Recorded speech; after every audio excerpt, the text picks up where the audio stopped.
we've all seen the new M4 iPad Pro, and I think we can all agree that it eerily looks very similar to the MacBook Pro. With the new Magic Keyboard and OLED display, Apple has blurred the lines between these two devices more and more. I have used Mac for about 10 years now, and for the next week I have challenged myself to only use the iPad as my daily driver. So for the last week I've been using the iPad Pro, and I have a couple thoughts on it. I've separated this video into 6 categories, those being photo and video editing, content consumption, portability, multitasking, and finally my thoughts on both the Magic Keyboard and the Apple Pencil. By the end of this video, you should have a better idea if A, the iPad Pro could replace your MacBook, or B, if the iPad Pro is even right for you. So I've been a video creator for roughly about 12 years now, and I've, for the most part, used my Mac for my main workflow. For those of you who do use Mac, you know how easy and fluid it is to use either Final Cut, Premiere, DaVinci Resolve. So I spoke to my friend Alex, who has been using the M1 iPad Pro as his daily editing device for the last couple years now, and he shared some of his thoughts, feelings, and experiences with us in this next interview. Can you give the audience a little bit of background on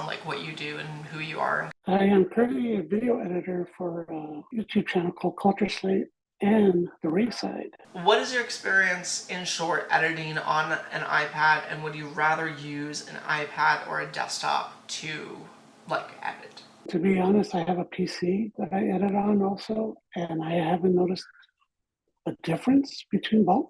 What I prefer is the iPad because I could take that anywhere. You and I did a show for Culture Slate, and I remember after we shot it, we sat down and we started editing on the iPad. And what I like about it is I'm able to use this with my iPad to make editing a lot easier.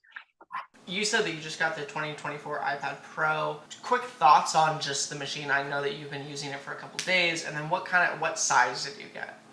I got the 13-inch. Only 256 gigabytes, but to me that's enough because I use cloud storage, or I have a portable hard drive that I take around. I love it because of the OLED display. Share your thoughts on the difference between the M1 and the M4, because you've been using the M1 for years. What's kind of the difference? Yeah, taking the OLED out of the equation, it has to be processing. How faster. It does the cuts and edits on it. I've been noticing a lot of difference with the M4. How useful is this folio case, and do you recommend it or not? I do, just because not only can you answer emails and all that stuff, but I mean, I've been able to use the cloud. I've been able to use all the services. I have my own little YouTube page, and I've been able to do stuff with it. It's a great typing experience. I love it. So I dabble in photography a little bit, and I edit the majority of my photos on my MacBook Pro. So I went back this week and re-edited some of my older photos that I've done over the last couple years on the iPad, and I found that the experience editing on Mac and iPad is fairly similar. There was a little bit of a learning curve going into using the iPad with, the touch display, but overall, I thought that the device works pretty well to edit photos, and I think that if you're editing on Mac and or iPad, I think you're going to have a fantastic time editing photos on the device. Over the last couple of months, I found myself watching a lot of Netflix, doom scrolling YouTube Shorts, and living on Twitter. I love viewing content on my MacBook because not only is it convenient, but it doesn't fall over when I accidentally knock it over when I'm trying to pause what I'm trying to watch. I will say that the 13-inch iPad is a little big to be doom scrolling TikTok or YouTube, and I much rather use my phone to do that. I think that if you want something that's a little bit bigger than your iPhone to watch and consume content on, I would just much rather go and buy an iPad mini. So I wrote the majority of this video on the iPad Pro, and from a writing standpoint, I do think that this would be an absolutely banger device to do this on. I did speak to my wife about their experience using their iPad Air while they were studying for the MCAT over the last couple of months. They said that the ability to split screen apps and take notes while referencing their study material was game-changing. They mentioned that you could connect your iPad to a Zoom call and use it to share work without needing to draw with a computer mouse. The biggest use case they mentioned was the ability to draw diagrams and pictures to share over Zoom while they were studying for the MCAT. This thing is ultra portable. It's thinner and lighter than my MacBook by a mile. The one concern that I have with this device, because it's so thin and light, I always have issues when I'm trying to open it from close. So the Magic Keyboard does not have a lip like the MacBook Pro does. And because of that, it's really hard to open. You kind of have to pry your hands between like the case and the iPad. And if you see, I just did it right there. The iPad fell out of the case, like it magnetically detached. And the concern that I have with that is because there's no like easy open like there is with the MacBook, and because the iPad is heavier than the bottom of this keyboard, that when you open it, if this accidentally magnetically detaches, that you're going to lose your iPad and have it fall on the ground. That's my one concern. My absolute favorite feature that Apple has added over the last couple of years is Stage Manager. I absolutely love this feature because it makes multitasking way easier when you're deep within your workflow, and I think it's very intuitive. I think using the touch display to my advantage makes Stage Manager way easier to use. I have my wife's 2022 iPad Air here, and I want to do a quick comparison between the keyboard case that comes with this iPad versus the keyboard case that comes with the iPad Pro from this year.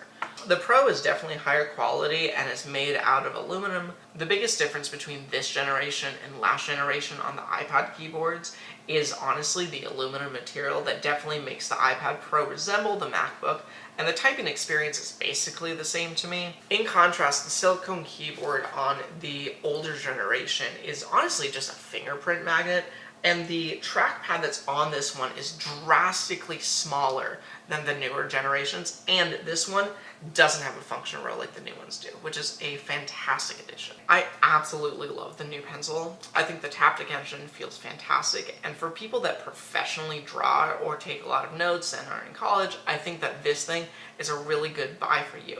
For me though, as someone who A, does not draw, and B, primarily uses their keyboard to write down things, the really cool thing about this pencil is it does have Find My capability built in, but for some reason you must use the iPad in portrait mode to be able to use this feature. Come on, Apple, what are you doing?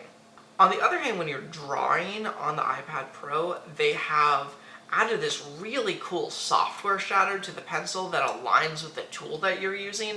Is it over the top? Absolutely, but super cool attention to detail. Do I think the iPad Pro can replace my laptop? Absolutely. I think for those of you who are looking for an ultra portable tablet hybrid, you should go and buy this product.